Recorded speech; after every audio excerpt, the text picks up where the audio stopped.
This is Robert Clinkybeard and David Anderson with the Commercial Landscapers Podcast. We're going to take 20 minutes of your life to deliver some amazing business content from accomplished leaders to bring you value, scale your business, and better yourself personally. We hope you really enjoy the show, and I encourage you to share with your network so they can subscribe and we can expand these messages globally. We are also super excited to be supported by two brilliant sponsors. If you're tired of measuring properties, Site Recon platform fully automates measurements so you can focus on sales. So think measurements, think Site Recon. The other sponsor is Company Cam, who make it dead simple to communicate, document, and problem solve with guys in the field no matter where you are. Company Cam brings documentation, communication, and liability protection together in one simple, easy to use app for you and your entire team. Company Cam is the only app every landscaper needs. Check it out. So this is Robert Clinkybeard and David Anderson with the Commercial Landscapers Podcast. I am really excited today to be joined by Ed Gallagher. Ed is the National Operations Manager for the Davey Tree Expert Company. Welcome, Ed. Thank you, Robert. Good to be with you. Yeah, I'm glad you're on the show today. So, Ed, you've served in different capacities over the past 35 years, various industry leadership, including 10 years with the Davey Company from 1996 to 2006. You've been national project developer, Midwest operations manager. You've got a whole list of tremendous experience here, Ed, including being involved in BOMA, IFMA, all these great organizations. So tell me a little bit more about your background, Ed. Why did you even jump into the green industry?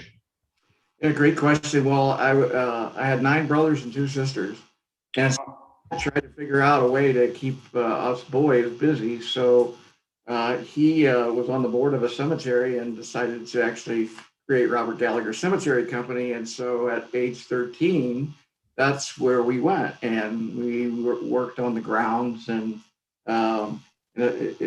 guys think they have it hard now. We trimmed with hand trimmers. Wow.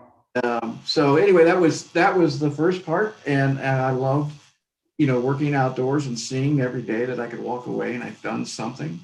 So I continued my career and evolved into the lawn care business with ChemLawn, which was growing leaps and bounds in the 70s and 80s, and it's still today, I think, a real platform for success in the industry for a lot of people because of their training and so on. And then I moved into, they were acquired, and then I moved into the commercial maintenance side and have been, in that space for, the last 30 years or so with outstanding companies and with the Brickman Group.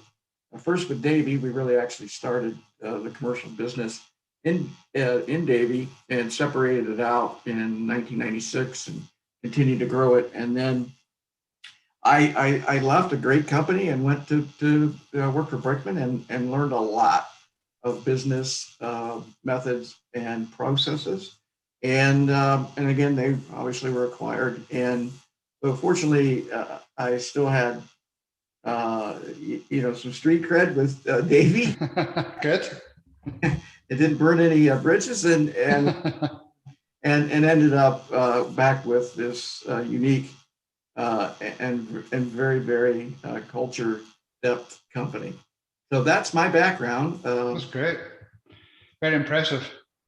Very impressive. Now, obviously you've, been now the National Operations Manager, and just with your experience on different companies, being in the green industry, I mean, you've gone through obviously multiple different recessions and downturns and upturns. I mean, obviously the last year and a half have been pretty challenging to us. What sort of things have you seen out there as being sort of the current challenges facing the industry? Well, I think the biggest challenges are in our industry is really getting away from the past and looking into the future. And what I mean by that, I was looking up some statistics this week, and in 2006 and 2008, where I was working at, we had a labor composite of $5.62. So it's not that long ago, and that was the heyday, and we made a tremendous amount of money on a very low composite. Right. So that has steadily inclined, and we're now seeing a minimum of what, 15 and Yeah. $6 an hour. I think that Target and Costco are, that's their minimum is $60 and above. So I think that's a challenge, is getting there and feeling like, gee, I used to pay this and now I got to pay this. It's just reality. And so we've got to change in how we see the benefit of these employees and show them that there's a real career. I'm an example of that. There's many examples at Davey and all these companies around. They started with a lawnmower and a truck, and developed their skills and abilities and relationships, and have done very, very well in the industry. And Davey's a prime example of that. And so there is a career out there, and I think we'd have to look at it when we're recruiting, looking at it as a career and have a career path for these people versus looking at short term that they're here. We shouldn't even call them labor. Yeah, true. That's a bad name. They're team members or that sort of thing. So I think that is some of the problem, is getting to that point and creating more than looking at an hourly wage, but looking at for these folks to have a career in front of them, and really have a process involved in sharing that story with people. Now, how do you do that? Because, I've definitely heard some stories where, kids coming to the latter years of high school, and they're turning around to their parents and thinking, oh, I'm thinking about working for a landscape company, or I'm thinking about going to, hort school. And then you get that look in the parents' face. There's like, all they have in their image in their head is that beat up landscape truck and no uniforms, and that look can tell 1,000 words. How do you change that perception? I think our industry has done a fairly good job of trying to get away from that old adage of, oh, it's just a landscaper. And I think with safety, with appeal, with competitiveness, I think we've taken our industry at several different levels. So if the perception out there is still that it's two guys in a truck and they're going to pull up and not have shirts on and do rags on, I'm hoping that perception is, for the most part, gone. Right. There, even in my neighborhood, there's probably 10 or 12 different residential mowing companies that are going up and down. Their trucks look good. Their people are professional, and so that stigma, if it's with people, I'm hoping it's a minimal amount of people anymore. Right. Do you think there's an opportunity to even enforce that by somehow landscape companies getting more involved at that school level, the high school level, where I don't know if they go in and do some type of educational thing or just get involved in community programs? Have you seen any successful campaigns? Yeah, I have, and unfortunately, the enrollment in our hort schools are down, and we really should be investing as an industry to find out why that is, first and foremost. And then I think as a local company or regional company or a corporate company, if you're not engaged and involved in the community, people are going to be able to see you, and that you're helping the community, you're helping the environment, and the more you're seen, you know, people are going to see you. And I do think that having a program for and going into some of the trade schools and really calling our industry a trade, you know, because we're getting to that point where that wage should indicate that there is some sort of trade going on there. So again, looking at it differently, we are a trade. We're not just landscapers. We need to also have a process of involvement and engagement with our communities and our schools. Mhm. Everybody should have at a school should have their some sort of advertising there and be able to donate or do something to come in and speak to seniors or juniors and talk to them about the benefits of working for a landscape company. Yeah. And again, when you look at some people who, you know, there's obviously been a lot of acquisitions that have happened over the last, you know, 5, 8 years or so, and a lot of people have made some really good money from those, you know, selling their businesses. And, you know, you've had a great success with being within Davey Company. There's so many stories out there. You know, it'd be nice to somehow figure out a way, and how can you package up some of those stories and get them out to the media, or get them out to parents or colleges or schools? Any thoughts around that? As far as the acquiring, Just the success stories of the people who have gone into the green industry and made some money and made a great career out of it. And I don't think a lot of those stories necessarily get out to the parents or communities. well, I would agree with you, and that should be something, again, as an industry. And when I say industry, you know, we're all part of that, but we've got to go out and tell our stories. You know, we now have a company that is on the stock market. Okay, and however we feel about that, we are a recognizable business, and men and women who are very passionate about what we do and can make a very good living, and have made a very good living without even a college education. And I say that because I have a very limited, you know, education. I've done some college, but it was a 2-year. And but there was just a great avenue. And if we're not out telling our story, if we're not out sharing that, then that's somewhat of a selfish move. Yeah, We I should agree. share that. And I'm not inhibited to say that I've been very blessed to in this industry to be paid well and to take care of our children and to do things that we wanted to do. So I'm a living story. Right. Well, hopefully this podcast will help to get that message out.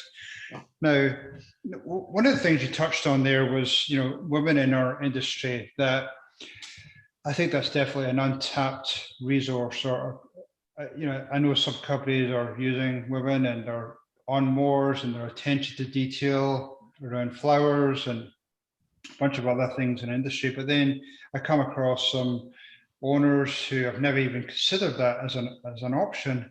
To talk to me a little bit about how we can maybe use, or how do we attract more women into our industry?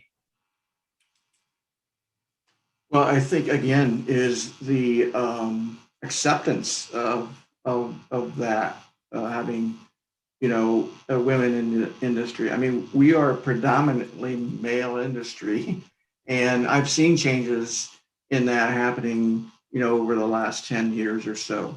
From an administrative side, they're those jobs continue, and they're very supportive and very helpful in that process. We need good, solid administrators We need good folks like that. As far as going outside and working, we're seeing a increase in more women are coming into the industry. I don't have the statistics for you, but I could say just at Davey alone, we're seeing more even from the tree care side and the horse side. You can go to some of the competitions. There's a lot of female competitors that are happening right now, and that's exciting to see. We promoted at the NALP at the trade show in women in horticulture a couple of years ago, and there's a really strong movement with that group. I think they're out of the New England area. So and hey, look, women are very creative, and they have found a niche in our industry, and we need to utilize them more and recruit more specifically for that. Yeah. I would last say that I think COVID has certainly been a challenge, but there's some really good things that have come out of COVID as well. Yeah. And we can explore those a little bit.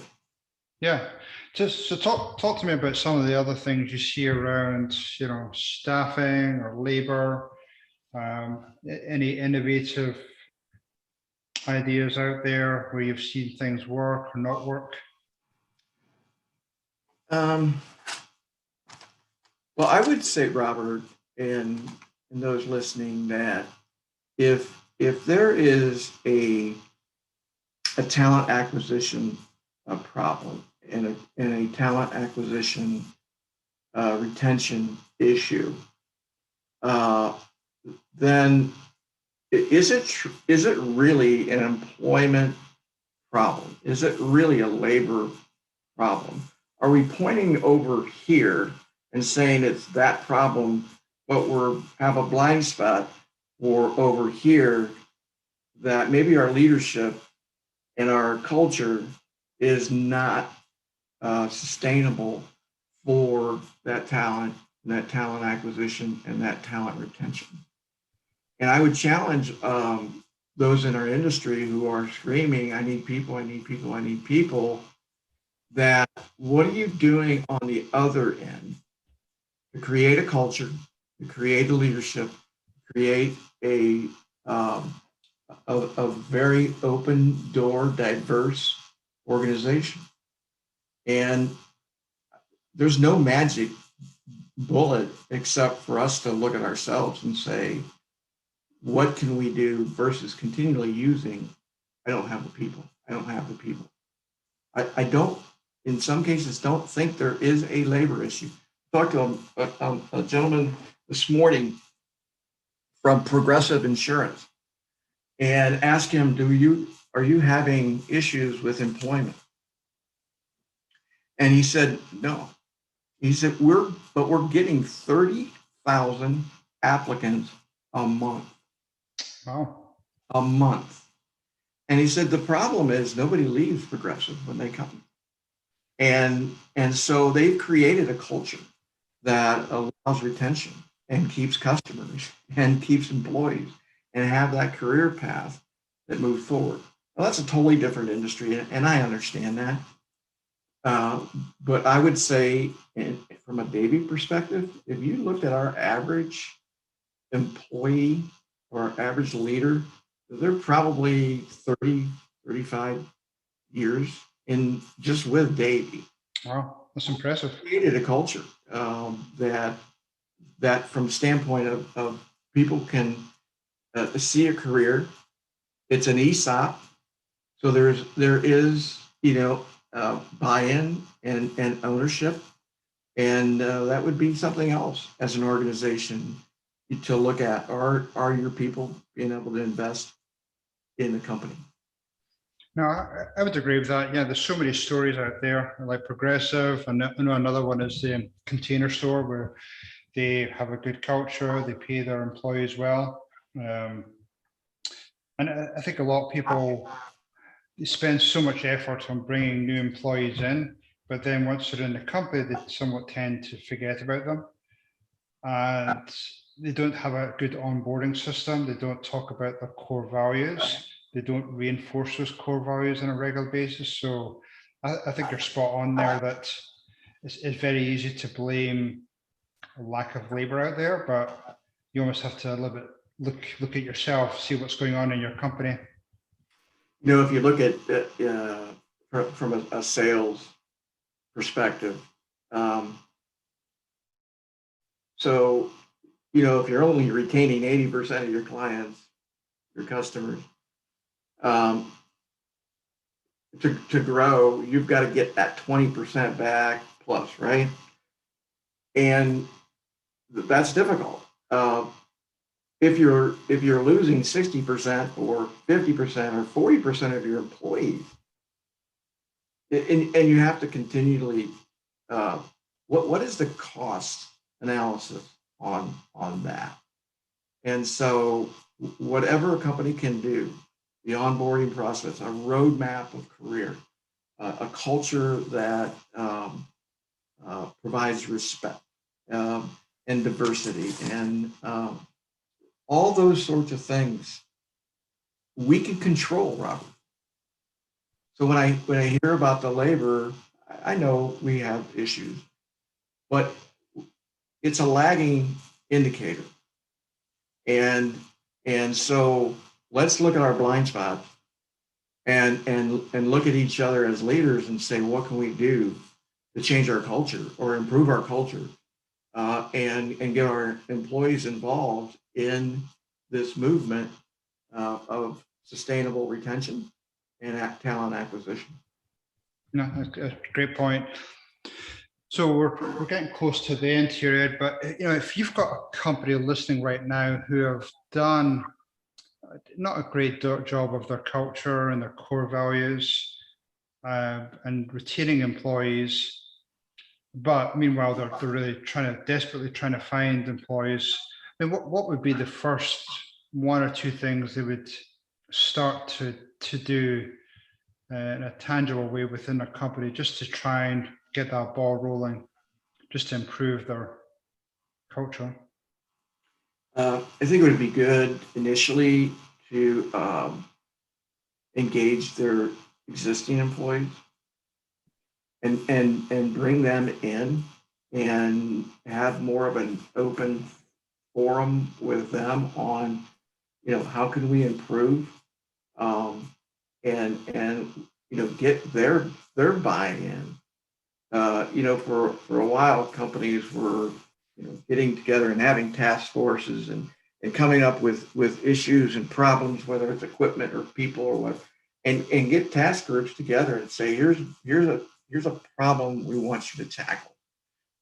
It doesn't have to be just the leader. It doesn't have to be the CEO or CFO, or it's everybody engaged in that. And I think if they feel part of the organization, guess what? They're your best recruiters. It's true. And so those simple things, again, is there a problem?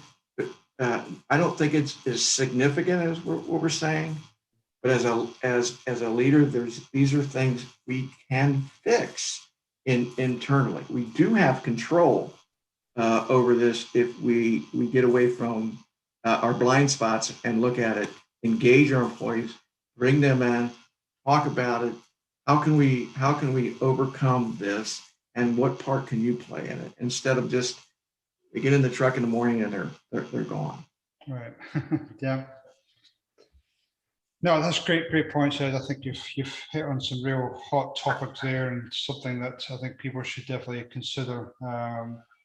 If people wanted to reach out to you, Ed, and you know, again, tap into your wealth of knowledge and find out more about Davey and what they're doing, what's the best ways for them to do that?